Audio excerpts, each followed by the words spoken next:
ప్రియ సహోదరి సహోదరులారా, తపస్సు కాల ప్రారంభం నుండి నేటి వరకు ప్రాయశ్చిత్త క్రియలు,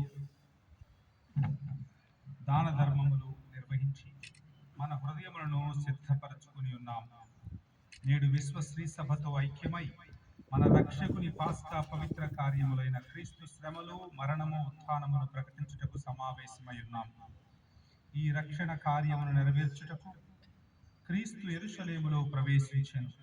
కావున నిండు భక్తి విశ్వాసములతో మన రక్షణ నగరములోనికి ప్రభువు ప్రవేశించుటను కొనియాడుచున్నాము.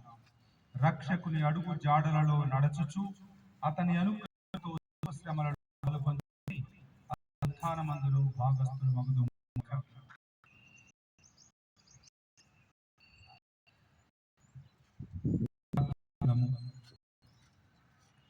శక్తిగల ఓ సర్వేశ్వర, ఇక్కడ సిద్ధపరిచి ఉంచిన తాళపత్రములను దీవించి పవిత్రపరచండి. ఈ విధముగా క్రీస్తు రాజును అమితానందముతో వెంబడించు మేము అతని ద్వారా నూతన యెరూషలేమును చేరుకుందుముగాక. యుగ యుగములు జీవించుచు పాలన చేయు క్రీస్తు ద్వారా ఈ మనవి చేయుచున్నాము. ఆమేన్.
ప్రభువు మీతో ఉండను దాకా.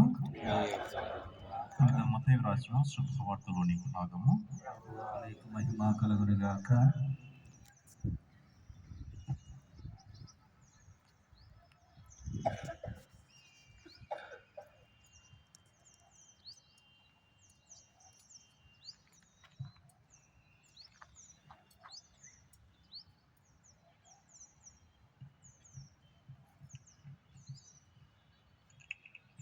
వారు యెరూషలేము సమీపించుచు ఒలీవ కొండ దగ్గర ఉన్న బెత్ఫగే అను గ్రామము చేరిరి.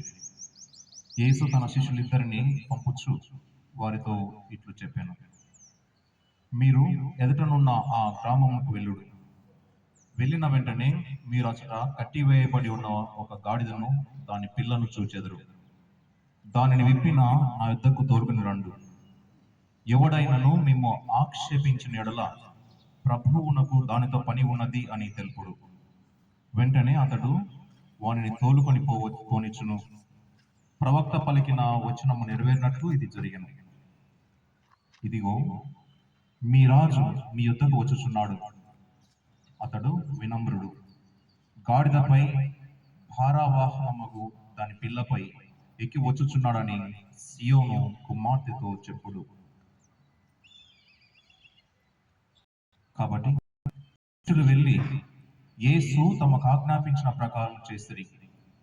వారు ఆ గాడిదను దాని పిల్లను తోలుకొని వచ్చి వాటిపై తమ వస్త్రములను పరవగా యేసు వాటిపై కూర్చుండెను. మహాజన సమూహము దారి పొడవునా తమ వస్త్రములను పరిచెను. కొందరు చెట్ల రెమ్మలను నరికి మార్గమున పరిచిరి. యేసుకు ముందు వెనుకల వచ్చుచున్న జన సమూహం, దావీదు కుమారా జయము, ప్రభువు పేరిట వచ్చువారు స్తుతింపబడును గాక, సర్వోన్నతమున జయము, విజయమానములు చేయరి. ఆయన యెరూషలేమున ప్రవేశించినప్పుడు ఆయన ఎవరో అని ప్రజలలో కలకలము ఉప్పతిల్లేను. ఈయన గలిలయలోని నజరేతూరి ప్రవక్తయగు యేసు అని ఆ జన సమూహము పలికెను. ఇది క్రీస్తు సువిశేషము.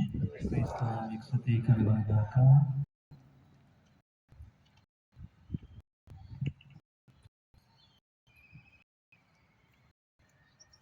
ప్రియ సహోదరి సహోదరులారా,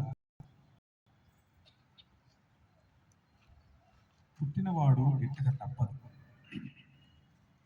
కానీ మనం పుట్టేది జీవించాలన్న కోరికతో. కానీ క్రీస్తు ప్రభువు మరణించడానికే ఈ లోకానికి వచ్చారు.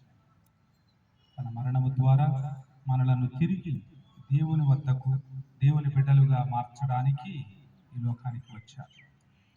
ఆ రక్షణ కార్యాన్ని ఈనాటి నుంచి ఈ వారం అంతా ధ్యానించుకుంటూ మనం రక్షణను పొందటానికి శ్రమించాలి. అయితే ఈరోజు మనం వినటువంటి సువిశేషంలో 3 చిన్న విషయాలు, 3 భాగాలు ఉన్నాయి ఆ సువిశేషంలో. మొట్టమొదటిది, క్రీస్తు ప్రభు శిష్యులను పంపించి యెరూషలేము ప్రవేశానికి సిద్ధపరుస్తున్నారు. అక్కడ గాడిద వెంట కొన్ని సిద్ధపరచండి అని చాలా విషయాలు అవన్నీ ఎవరి గాడిద, ఎవరి ఇవన్నీ ప్రశ్నలు ఏమి అడగలేదు. అసలు యేసు ప్రభు చెప్పారు, వాళ్ళు విధేయించి వెళ్ళారు. శిష్యరికం అంటే అన్ని ప్రశ్నలకు జీవిత సమాధానాలు ఎవ్వరు దేవుడు చెప్తారు. మనిషికి నమ్మకంతో విశ్వసించాలి, విధేయ. మొట్టమొదటి.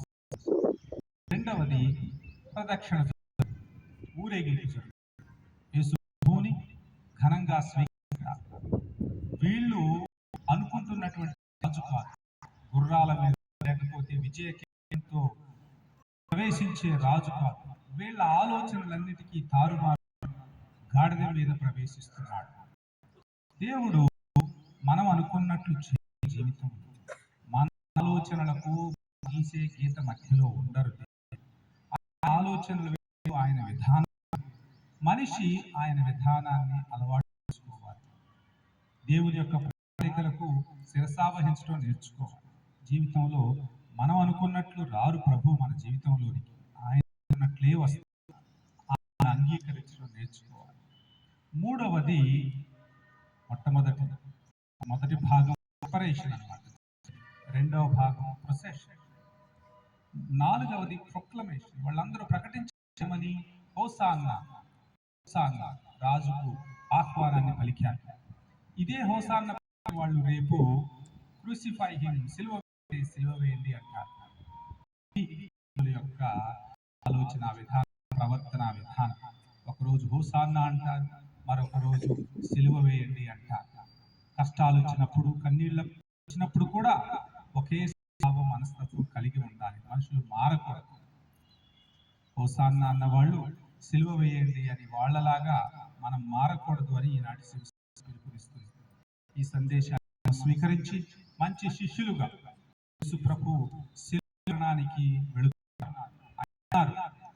శిష్యులు కావాలంటే నా రావాలి, నేను సిలువ వెళుతున్నాను, మీరు సిలువను ఎత్తుకుని కష్టాలను, కన్నీళ్లను మీ పై వెంట వస్తే అన్నారు. అందుకని ఈరోజు ఆయన వెంట నడుద్దాం. ఆయన ఇచ్చే కష్టాలు కావచ్చు, సుఖాలు కావచ్చు, సంతోషంగా స్వీకరించడానికి ప్రయత్నించుదాం. ప్రభు నువ్వు ఉంటే చాలు అని చెబుదాం. ఈ యొక్క ఆశయాలను, ఈ యొక్క మాటలను మనసులో ఉంచుకొని మనం కూడా క్రీస్తు ప్రభు ఏ విధంగానైతే క్రీస్తు ఆనాడు జీవితము పాడుచు క్రీస్తు ప్రజలు వెంబడించారో, మనం కూడా వారి ఆశయాన్ని పాటించు శాంతి సమాధానములతో మనం క్రీస్తు ప్రభు వెంట నడుద్దాం. సహోదరులారా, ముందు కూడా ఈ యొక్క మానక్రమాలతో మానంలో ప్రదక్షిణలో వెళ్తాము. దయచేసి మరి సభ్యులు ఎవరైనా ముందుకొచ్చి అందవలసిందిగా.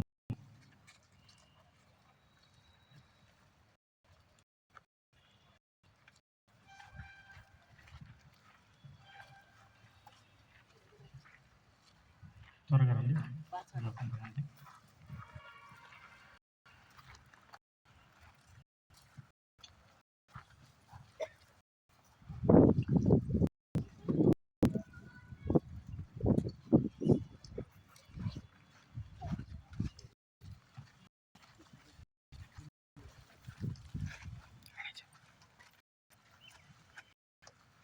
దయచేసి కొంతమంది త్వరగా తీసుకున్నట్లయితే